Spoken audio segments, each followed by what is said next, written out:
And we're going to do a contemplation now. Now, contemplation differs from meditation in a very important way, so I like to explain that to you. And contemplation has to be part of the practice also. In the meditation, we're trying to have a serene mind, tranquil mind. Stop thinking, experiencing one's inner purity, experiencing that which is within and has no outer connection. That's what we're trying to do at this point in time. In contemplation, we try to gain insight. So we are using both pathways, the pathway of serenity or tranquility and the pathway of wisdom insight. Naturally, we use the pathway of wisdom insight also in the meditation when we label our thoughts and realize what it is that we're thinking. When we realize what our habits are in thinking and how our mind is not standing still and allowing us to become peaceful. That too is insight. But contemplation is geared only towards insight, and therefore it has to be part of one's practice. There are many ways we can contemplate, and I will tell you some of them, because obviously in the space of a week one cannot discuss 17,500 discourses that the Buddha gave. But I will tell you about those things which I consider essential so that you have a handle on practice. Contemplation, therefore, has a thought process connected to it. But it's not the same kind of thinking that we're used to in daily living, and not the same kind of thinking which arises instead of meditation. The kind of thinking that arises instead of meditation is discursive. That what we do in daily living is also discursive most of the time. Sometimes it's trying to be logical. It can also, at other times, can be abstract. Like things that we cannot touch or see, we can still think about them. None of that applies to contemplation. The thought process which arises in contemplation is an inner seeing and an inner knowing, but it translates into a thought process. So what we're going to do is we're going to use a sentence as a subject. It's the subject of our contemplation. And that sentence concerns a universal truth, which is also an individual truth. Now, contemplation is not problem-solving.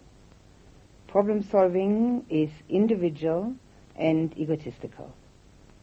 Contemplation is universal and translated into individual. So whatever is true for the whole of the universe is obviously true for each one of us. And only when we can see ourselves as part of the whole will we realize that the small and very personal problems that we are concerned with are part and parcel of the universality of rising and falling, impermanence, dukkha, not satisfactoriness, and just part and parcel of what there is. So when we try to do contemplation, it has to be something which is true wherever we look, but particularly also related to our own being. So we go from the universal to the individual, and again from the individual to the universal, so that we always have that connection. If we remain in that connection, if we keep that connection going in everyday life, from the personal to the universal, we will see things in a totally different light. It won't be different in a way that it no longer exists, but it will be so different in the way that it touches us. And therefore contemplation needs to be part and parcel of everyday life, And the Buddha called the ones that we're going to do the 5 daily recollections, daily, every day, and for everyone. And they are universal truth which we would like not to be true. We are very much concerned with having things not the way that the law of nature has decreed. And we can see that everywhere in our environment. We don't want it that way. That we can't do it without hurting ourselves, we are slowly and gently waking up to. Whatever we've got in our minds, that happens out there. We are also the environment, because what comes from us goes around. So what we don't like out there in the law of nature, the same thing we don't like within us in the law of nature. So we try to either forget about these things, these 5 that the Buddha recommended as daily recollections, either forget them completely, pretend they don't exist, or pretend against all logic and against all better knowing that we personally are exempt. And then when we wake up to the fact that we're not, because something happens and we wake up we're not, we think it's a tragedy. And in fact it's nothing at all as a tragedy. It's just the law of nature. And if we would, as the Buddha has recommended, take these laws of nature as our thinking process and incorporate them into our natural understanding, just as we naturally understand that the sun is warm and the snow is cold. Everybody knows that. We don't have to think about it. It's the law of nature. Well, the same thing with those 5 that we're going to contemplate on. They just are. And we don't have any great dislike of the coldness of the snow or the heat of the sun. It's just the way it is, isn't it? There's nothing one can do about it. Well, it's exactly that, what we're going to do now. It's just the way it is. But if we look at it that way, it's just the way it is, and then say, well, then I don't even have to concern myself with it. Again, we'll be touched by it as a tragedy. When death comes, we think it's a tragedy. We don't realize that it's a law of nature. And all the others that we're going to talk about. So we have to concern ourselves with them and recognize them as part and parcel for our own being. They also help us to know ourselves as a very temporary being. And the more we can see ourselves as a temporary being that's going to be here, now, and gone tomorrow, whenever that tomorrow happens, the easier life becomes. The less we have to hang on. So all these things help us when we use the contemplation in the way of acceptance and realization. I'm going to say the sentence and ask you to repeat it after me, which will help you to remember it. And then I will say something about it to help you with the contemplation. If you know something better, please use it. These are only suggestions. They are triggers to put the mind in a different direction from where it's usually going. It's usually going along the tracks that the whole world is using. But they're not going anywhere. The world's round. So those tracks don't lead anywhere. But these other tracks that we're using, which are the Buddha's suggestions, they can lead us to complete freedom. So in order to start, please put the attention on the breath for just a moment.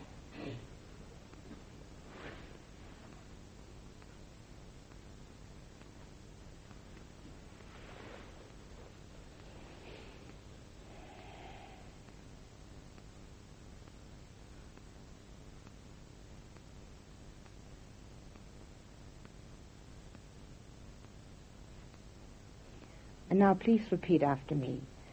I'm of the nature to decay. I have not got beyond decay. I am of the nature to decay. I have not got beyond decay. Now the first thing to contemplate is whether this is a true statement, whether you can actually incorporate that into your daily thinking. And then when you have agreed to it that it is a true statement, have you noticed the decay? And if you can agree to that also, then investigate, how do I feel about this decay?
I'm of the nature to be diseased.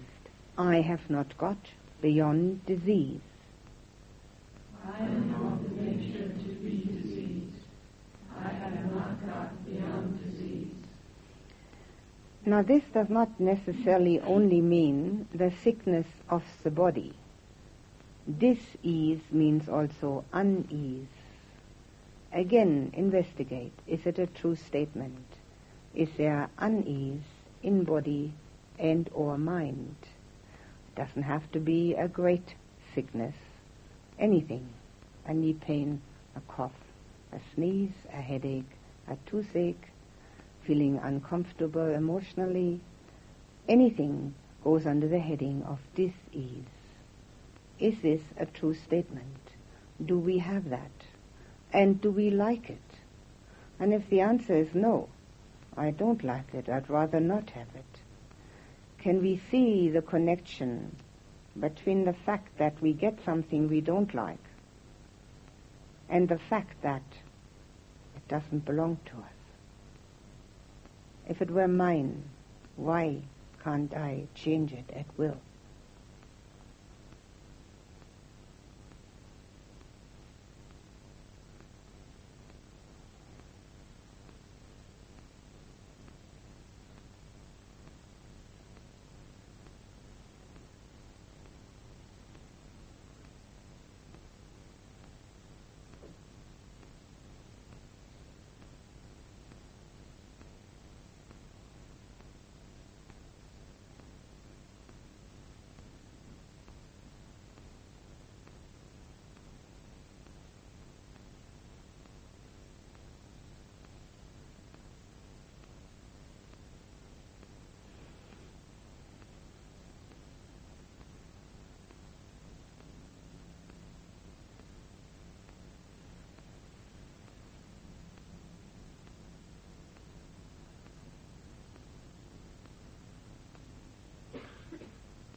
I'm of the nature to die.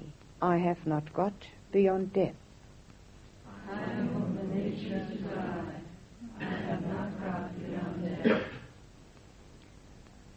Obviously, we don't need to investigate whether this is a true statement. We all know that.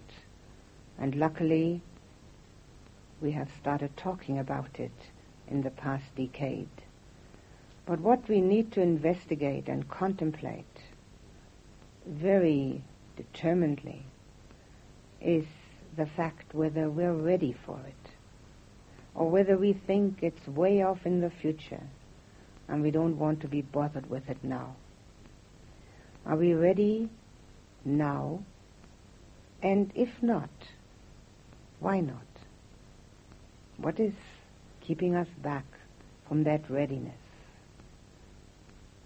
What is holding us in fetters, attached?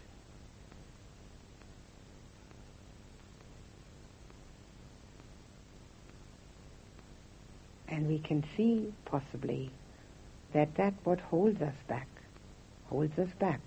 from the freedom of being able to be here now and not here tomorrow if necessary.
All that is mine, dear and delightful, will change and vanish.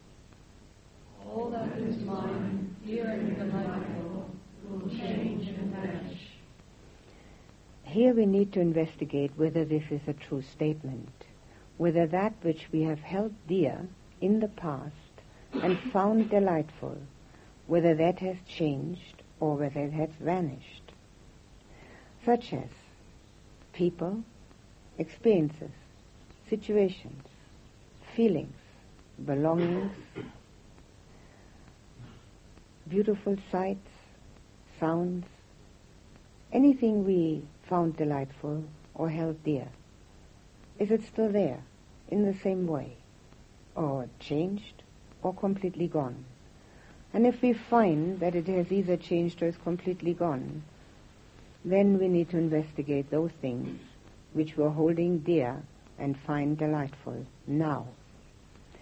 Will we think that it's a tragedy when we lose them, or do we know that everything in the universe is constantly in flux?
I am the owner of my karma. I am the owner of my karma. Now this has to be reflected upon in the way that, am I taking full responsibility for everything that's happening to me, day in and day out, or do I still look at the outer triggers and imagine that they're at fault? Or am I dependent upon them? Or am I taking personal responsibility for all that is in my life? Being the owner of the karma and its resultants.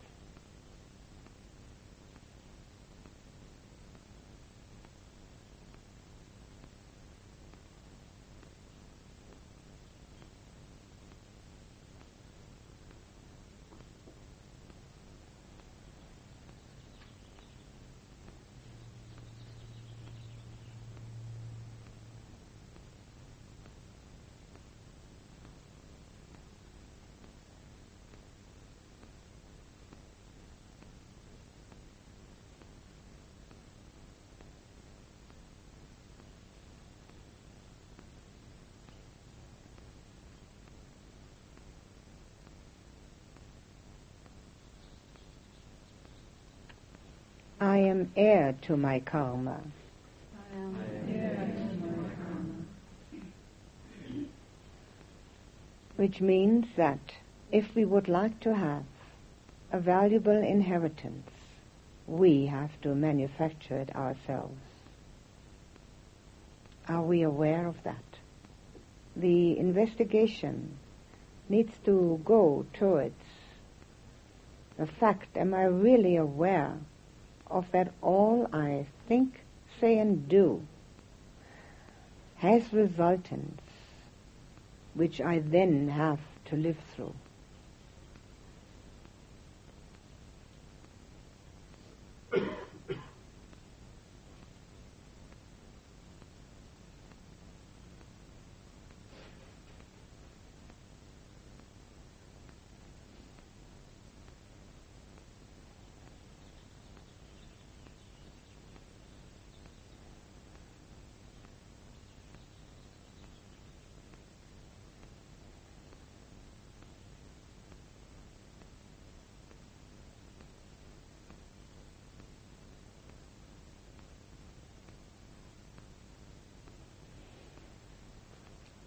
I am born of my karma. I am born of my karma. This is an important aspect of karmic resultance. We are born in the situation and with the parents that we ourselves have chosen. It's all our own inheritance. That is a point which needs to be recognized, realized, and then become part of one's own inner understanding.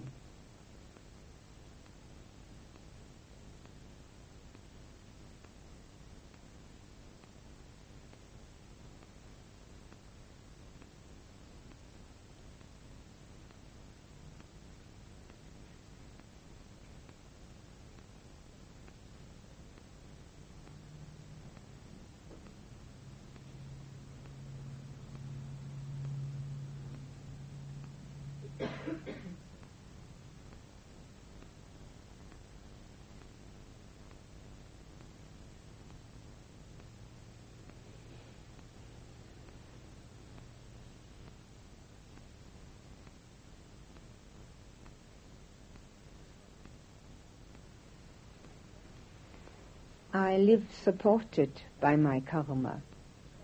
I live supported by my karma. Our good karma is our support system. And the bad karma we have made is the destructive part.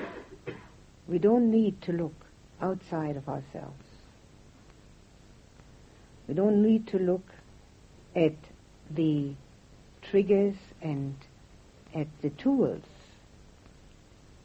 It's all happening due to our own inheritance.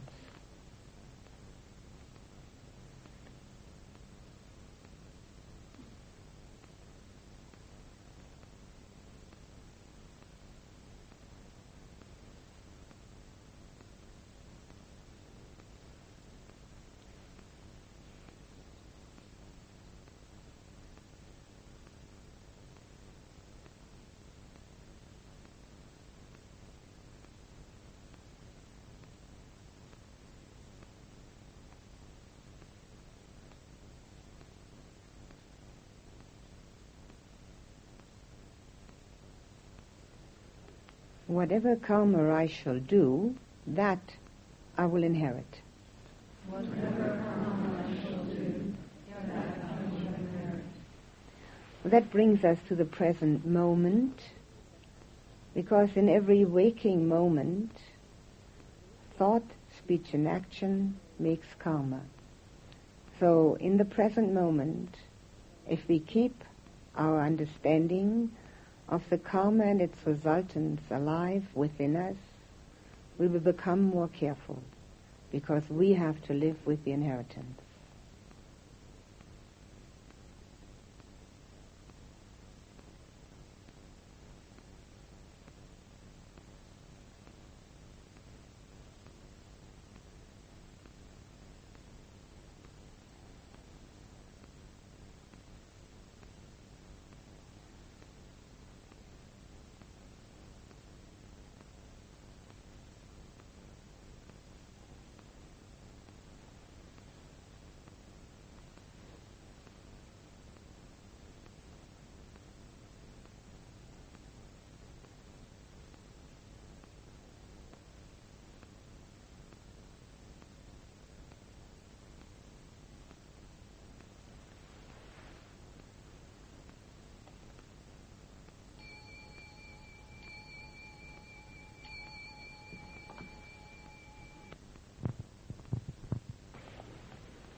Last night I told you about 7 different prerequisites for meditation. I'll repeat them now to bring them back to your memory, and then I will talk about some more of them, all those things which are necessary so that we can meditate. If you remember, the first 2 are provided for you: the physical base, the quiet place, and the food, the weather. It's also being provided. Good weather. And, of course, you have to provide the posture. And then the association with equally interested meditators, people who are on the same path as you, which is also important. And the other steps we have to all do ourselves, gladdening the mind before we start meditating. I have mentioned it several times now. Removing the inactivity, the slothful nature of the mind. Not being negligent, being really attentive. Then the intention, the intentness on practice, being reverent and joyful that this is possible, and having the practice of the meditative path as one's primary object in mind, and then restraining and regulating the mind through the meditation subject and the labeling. Now these were the 7 steps I mentioned last night. There are some more. One of the things which is important to know is also the balancing act. The Buddha's path is called quite often the middle path or the middle way. It's neither extreme on one side or the other. Quite often we refer to the fact that it's neither indulgent nor ascetic. It's in the middle. But it's also neither lax in meditation nor tense in effort. It's almost like walking on a tightrope where you have to keep balanced all the time. They don't fall over on one side or the other. When we tense up and say to ourselves, I've got to get concentrated, I must, it doesn't work. One winds up with a headache usually. And if one sits here and says, well, it's all happening, let it just happen, that doesn't work either. There's got to be a middle in there. It's not the tension of I must and I will and I can and I am really going to do this now, and it's also not letting everything just happen. It's regulating the mind to be attentive to that which we have chosen as a meditation subject. And every time it falls off, noticing what happened and getting back on. Now this balancing act, being in the middle, is another step, another prerequisite. And then another one are the 5 spiritual faculties. Now they're called faculties because we all have them. They become the 5 spiritual powers when we have cultivated and perfected them. But all 10, the faculties and the powers, which are exactly the same, only the first one is the training and the second is the perfection, are 10 of the 37 factors of enlightenment. So you can see that they're very important. Even just the faculties, that which we have and can train. Now these 5 faculties are compared to a team of horses, which is very helpful. The Buddha often gave such similes and pictures which help us to remember. They're memory bridges, because we have notoriously bad memories. So if you think of a team of horses where there are 2 pairs and a lead horse, and if you have a visual mind, which many people have even without knowing it, they can see a team of horses in front of their inner eye now. Now the lead horse obviously can go as fast as it wishes because the others have to follow. But the pairs have to balance. If one of them goes faster than its partner, the carriage will topple. The meditation will topple. So we'll have to look at these 5 and recognize them as inner abilities which we probably haven't really appreciated enough to make them an important part of practice. See, as I told you last night, practice does not mean just sitting on a pillow with crossed legs and trying to remember that one should be attentive to the breath. There's far more to practice than that. And it is like a huge jigsaw puzzle, which all falls into place once you can see that each part of it has an equivalent to the next part where it fits in. Then you see a beautiful picture altogether.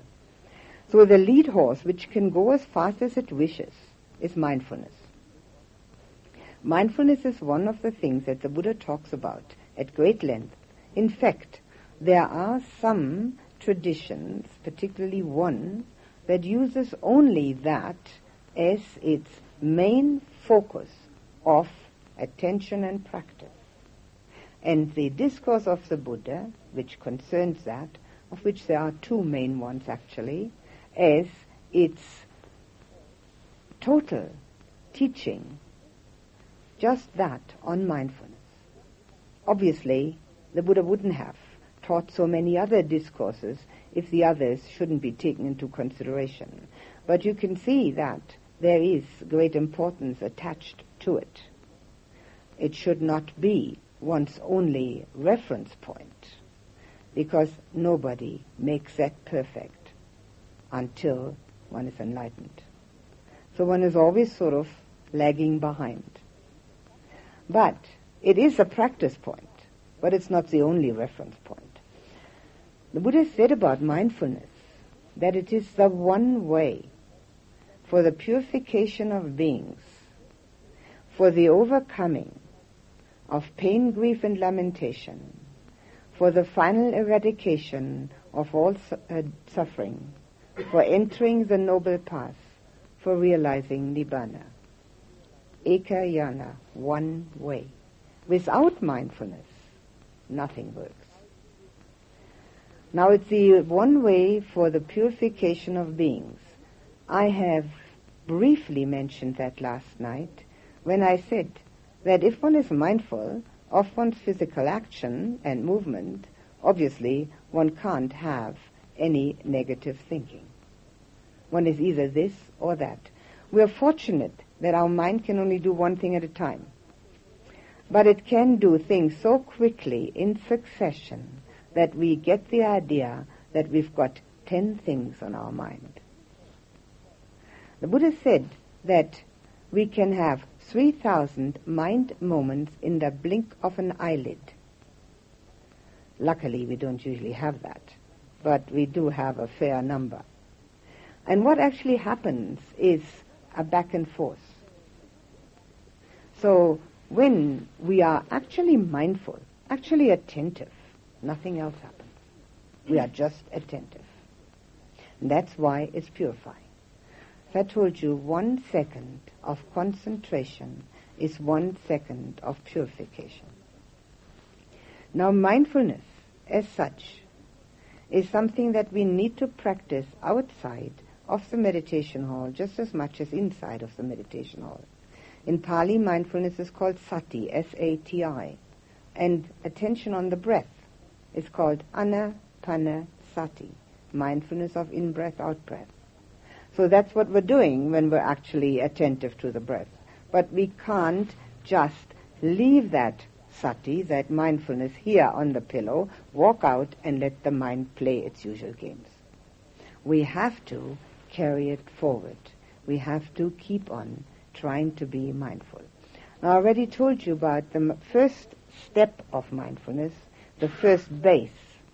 There are 4 foundations or bases or objects of mindfulness, which the Buddha gave in that famous discourse of the Satipatthana Sutta, which I've just mentioned, which is sometimes, in some traditions, particularly in one tradition, used as the only focus of reference.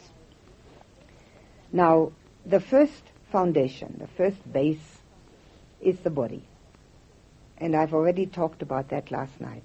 I'd just like to remind you of it, because we forget, it's easy enough to do, and we're not used to it.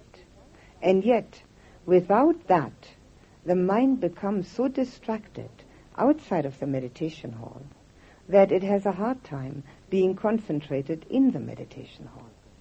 Watch the steps, watch the movement, be aware. And when you're really aware of the movements of the body, you will notice very quickly that that is extremely peaceful. The world is going on out there very happily without us. Nobody is very upset about the fact that we are sitting here trying to be mindful. So we could leave them alone too.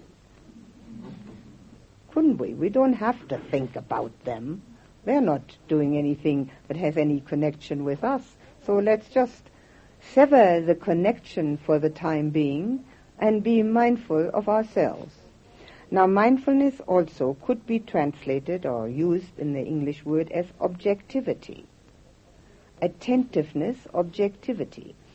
When we pay attention to ourselves, we are subjective. That's me. Sometimes it's poor little me. Sometimes it's great big me. Sometimes it's me in connection with my loved ones.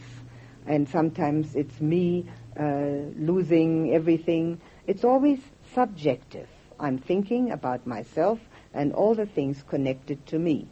That's not mindfulness. That's the usual worldly way of thinking. It's very interesting, and there's quite an interesting book written about it by a very famous monk in Thailand, Buddhadasa, about Dhamma language and ordinary language. We have to use the same words. We haven't got anything else, but we mean something different. So when we say mindfulness means attention to myself, it doesn't mean this business about this subject that is having all these problems or all these wonderful qualities. That doesn't mean that at all. It means a totally objective stance, standing one step back from oneself and looking, and not judging, just looking. Mindfulness has sometimes been translated as knowing only. There's no judgment in it. There's not even a quality judgment. It's just knowing what's going on. So when we take a step, we know we've taken a step. That's all. The foot has moved. That's all. It's not, I am going somewhere. It's not, I've got to hurry because I'm late. Or I don't really want to be here, but I'm here. Nothing like that. It's just having taken a step. Can you realize even from those few words that that would be extremely peaceful? Just having taken a step. And then another one, and another one, and another one. There are millions of steps that we take in our lives. I refer to the food that we're going to have at lunchtime right now, because that's an excellent opportunity for practicing mindfulness of the body. There's so many actions going on. One has to first get the food on one's plate. And instead of trying to figure out what recipe was being used, is it Mexican food, or is it very hot, or is it all right, or do I really like this, and should I take more or should I take less? Just taking. Using the hand to grasp the spoon, putting it in the dish, and being totally aware of the action. Now, obviously, there will be a natural selection happening. Actually eating while eating. It's a very famous Zen story, which probably some of you know, and in the Zen tradition they have definitely the best stories. There's a story about a Zen master who lives together with a number of his disciples. And after a few years, one of his disciples finally gets up enough courage to say to this master, "Sir, you said you were enlightened, but what makes you different from us?" So the Zen master says, "When I eat, and when I sleep, I sleep." So the student said, "Yeah, but sir, I do exactly the same." So the Zen master said, "When unenlightened people eat, they think 1,000 thoughts. When unenlightened people sleep, they dream 1,000 dreams. But when I eat, and when I sleep, I sleep." Now I'm suggesting to you to check that out when you go to lunch and see whether he was right or not. It's a natural thing for us to do, but we do have the faculty of mindfulness. We can be attentive. And when you do that, when you're actually attentive to the eating process, which is putting the food in the mouth, chewing it, tasting it, swallowing it, putting the spoon in the dish, lifting it, putting it in the mouth, chewing it, tasting it, swallowing it, the mind becomes quite at ease. It doesn't have all this tension in it. A mind that is thinking has tension, because thinking is movement, and movement is friction. There has to be friction. All movement has friction, so all thinking has friction. Stopping to think, being attentive, gives the mind a feeling of settling down. Don't believe it, try it. The Buddha did not want anyone to believe what he said, but he wanted people to at least try it out and see whether there was any benefit in it. That's the first foundation of mindfulness. There are 3 more. And as we go along, we'll have time to discuss the others. I'll talk about the second one right now, because it's the one which has great application to our practice. And it is the innermost essence of our lives. It's a mindfulness of feeling. Now, feeling has actually 2 meanings: physical sensation and emotions. Now, physical sensations is not so difficult to become mindful of those. If we bump against a stone, we know it hurts. And if we react to it, well, we know we're reacting to it. But with our emotions, we're having far more trouble than that, because they arise in a constant procession of reaction to the outer happening. And because they arise as a reaction, we are subjective about them. It's me. I'm angry, I'm worried, I'm sad, I'm unhappy, I'm distracted, I'm all those things which take place in our lives, and we're so used to them probably by now that we think one has to live like that. I can assure you one doesn't. One doesn't have to live reactively. One can live actively, but not reactively. And yet, the whole world lives reactively. And because of this reaction that everybody has to the emotions which arise, there's a constant energy output to try to get that which is pleasant, to try to get away from that which is unpleasant. And that energy output is so enormous that there's nothing left for anything else. The whole world lives like that. We don't have to. Meditators don't have to live like that. We can use our energy, our mental energy, for entirely different matters, for something which is so transcendent that it no longer needs reaction.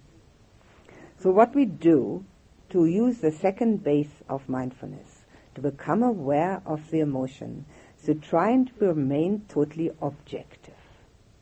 So there is an emotion, so we see it arising, but we don't have to act it out. Maybe we see an emotion of boredom arising, so we can watch it and let it disappear again. Maybe we can see an emotion of anger arising, of worry, of fear. We can see anything that arises, but we don't have to become that. The minute we become it, we are subjective. It's mine. But how can it be mine if it comes and goes, and always comes when I don't want it? Why don't just the pleasant emotions arise? Why am I not able to have only the pleasant ones? Why do I have to live with both, pleasant and unpleasant? And why do I grab them and hold them next to me and consider them me? What for? No need at all. It's just a wrong way of thinking. That's all. It's that thinking track that the whole world uses, which goes around in circles, where there's absolutely no exit, because the world is round and those emotions come over and over again. No exit. What for? So our mindfulness, which we practice here in the meditation, must help us to have mindfulness outside of meditation. The practice of the mindfulness outside of meditation must help us to have enough mindfulness in meditation to become concentrated. Mindfulness and concentration are not the same thing. Mindfulness is the necessary ingredient for concentration. There are different steps on the Noble Eightfold Path. Number 7 is right mindfulness. Number 8 is right concentration. If they were the same, they could be on the same step, but they're not.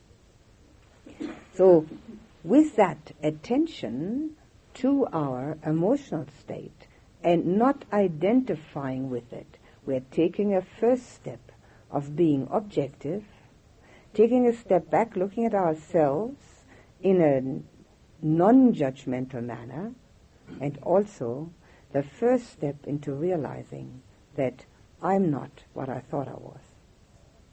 And those steps are all necessary in order to have this pathway as an inner priority. When we watch the emotions, obviously we can't watch the physical actions. We have to make a choice. And that choice is very easily made, because when the emotion arises, it overrides the attention to the physical action or the physical movement. So the choice is not really something that we have to make deliberately. It comes by itself. So we have those two to deal with anyway, and I will talk about the other two at another time. This is enough to deal with at the moment. I have told you already, and this is also part of mindfulness, that the labeling process in the meditation will help to be able to label in daily living. Now, daily living is anything that you do outside of the meditation hall at this particular moment in time. So when you label your thinking processes, you're actually using mindfulness on a different focus, which is a mindfulness of the content of thinking.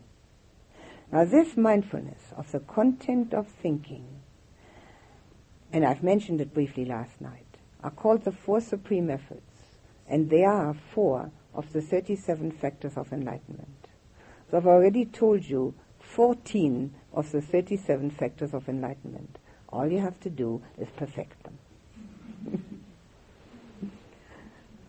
But that is, of course, said with tongue-in-cheek. What is meant is practice them.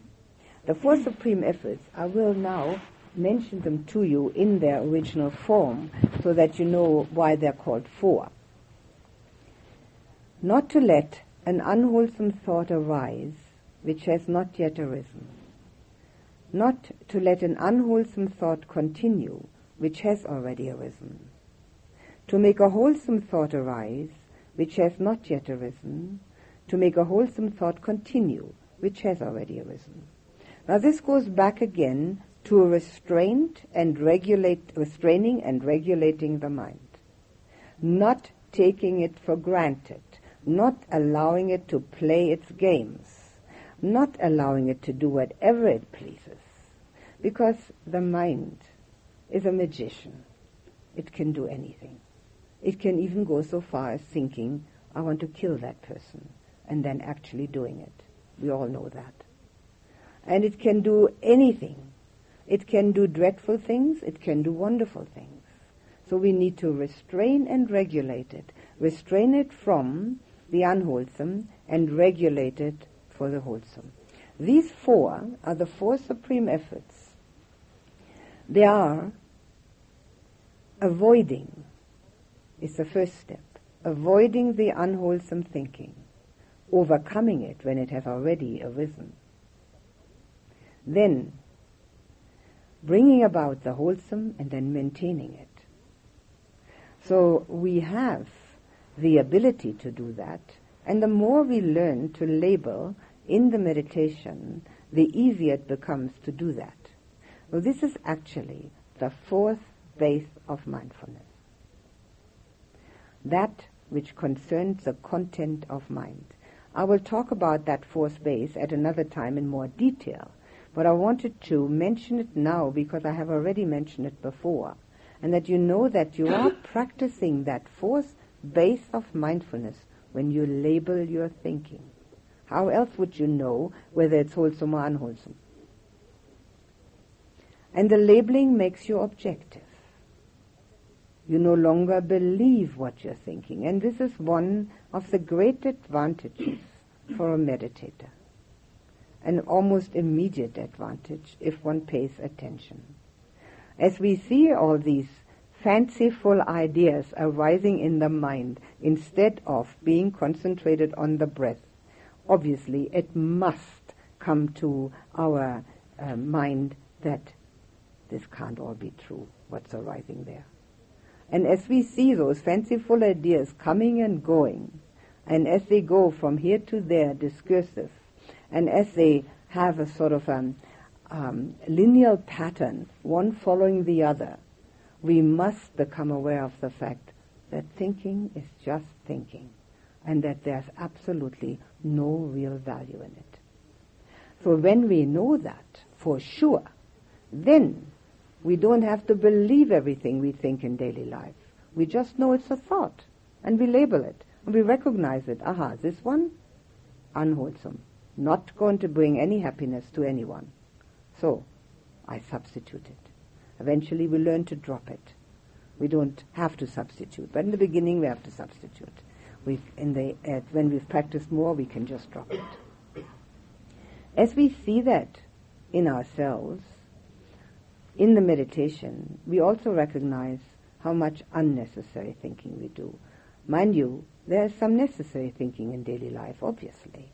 We have to think where we're going, we have to think what we're doing, we have to think how to do it, we have to concentrate on the things which are necessary to keep alive.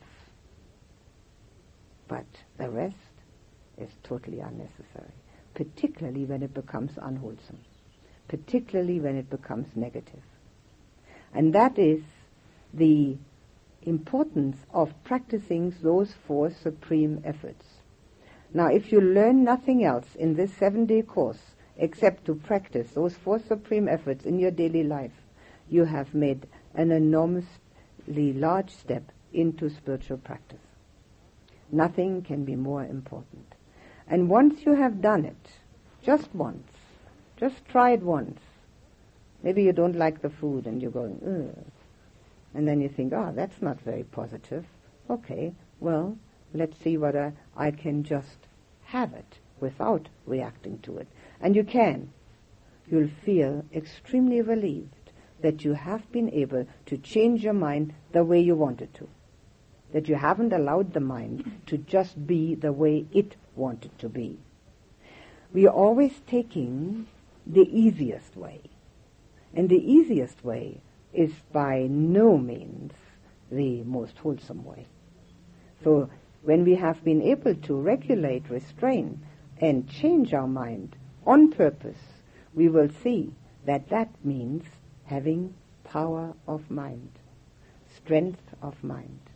That kind of power is the only power which is worthwhile having. Everything else is just fantasy. That's power over oneself. And that kind of power makes life a proposition which is at least something that is not beset by many difficulties. So remember the four supreme efforts, remember it also as the fourth foundation of mindfulness, and remember that mindfulness is the lead horse of the spiritual faculties. I will talk to you about the other four tonight, because they are very important also, but it is essential that we have a beginning with mindfulness, that we have that as something that we know is part and parcel of every spiritual practice and has to become objective.